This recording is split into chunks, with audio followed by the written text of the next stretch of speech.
Hey Psycho Moms, it's Caitlin here, and today I'm going to talk about attachment and touch. So an attachment is basically just an emotional tie to another person.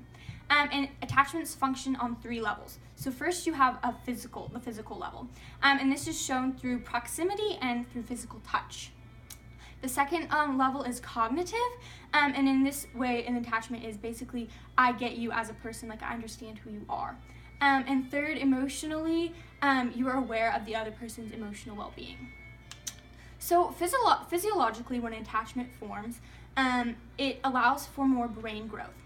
So it has been shown and through many experiments that the more a baby is held, the more intricate their neural networks are, creating basically more neurons in brain growth. It also influences how our brain responds to different situations. With attachments are natural antidotes for stress, and touch calms our fear response in the amygdala.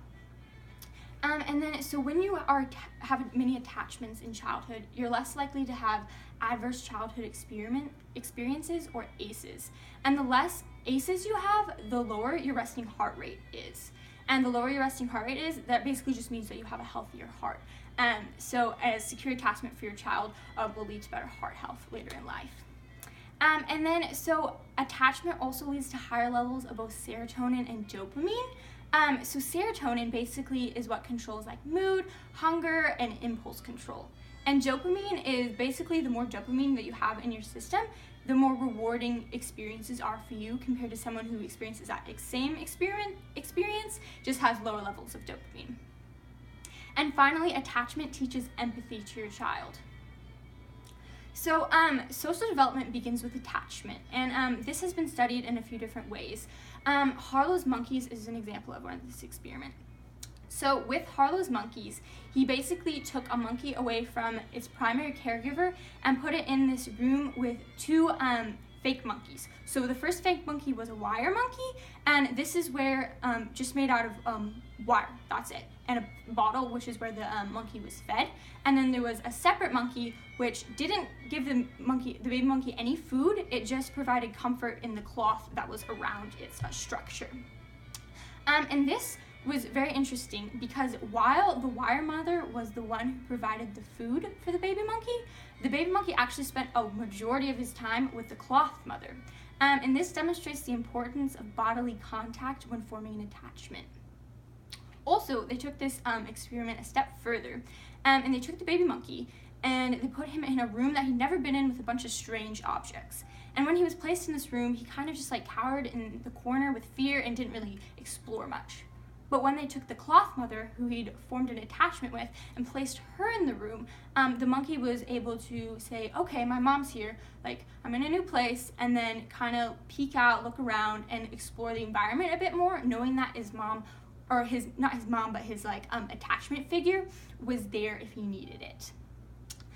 And then another big name in the world of attachment is John Bowlby, and he is known as the father of attachment because he was one of the first people to make some conclusions, and he found that relationships, basically attachments, are predictors of one's mental health and ability to cope.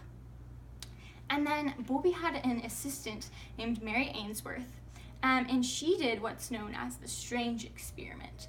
And this is where babies were brought into unfamiliar rooms that they'd never been in before, and their primary caregiver leaves. And then what's important to note is not what happens while the primary caregiver is gone, but what happens when the primary caregiver returns into the room. So 3 responses were noted among the children. With those who had a secure attachment to their primary caregiver, they were quickly calmed down when the caregiver returned and engaged and wanted to play with their caregiver almost very quickly. The second type of response is known as the insecure anxious attachment. And with this child, they're constantly paranoid that their primary caregiver is going to leave them. And so when their caregiver returns, they cry a lot and they're very hard to calm down because they want their primary caregiver to know how hard it was when they left them and to never do that again. And the third and final response noted is known as the insecure avoidant attachment. And this child doesn't really appear to care whether or not the parent comes or goes and is seen as very independent. However, it is very important to note that both the insecure anxious attachment, so the kid that cried a lot, and the insecure avoidant attachment, the kid who didn't seem to care, physiologically had the same response. So while the kid seemed to not really care that his parent left, internally he was freaking out. He or she just realized that their caregiver is not dependable, and so they need to not rely on them. And so that's why they behave in that manner. And so now, after getting all this information, you must be wondering, oh gosh, attachment's really important. How do I form a secure attachment with my child? And as noted in the previous video, there's the 4 S's, which are to be, your child needs to be seen, safe, soothed, and feel secure. Another way to depict this sort of concept is through the A.R.E model, which means, are you accessible to your child, responsive, and engaged? And that might seem a little like out there and like big words that are kind of not super defined. And so childhood development info actually has a list that's a little bit more, makes a little bit more sense. So basically, are you dependable? Are you attentive? Are you predictable? Like, does your child know, have your routine and what to expect from you? And are you understanding during separation? Yeah, so I hope this has been very helpful, and stay tuned for more videos on development, and make sure you like and subscribe.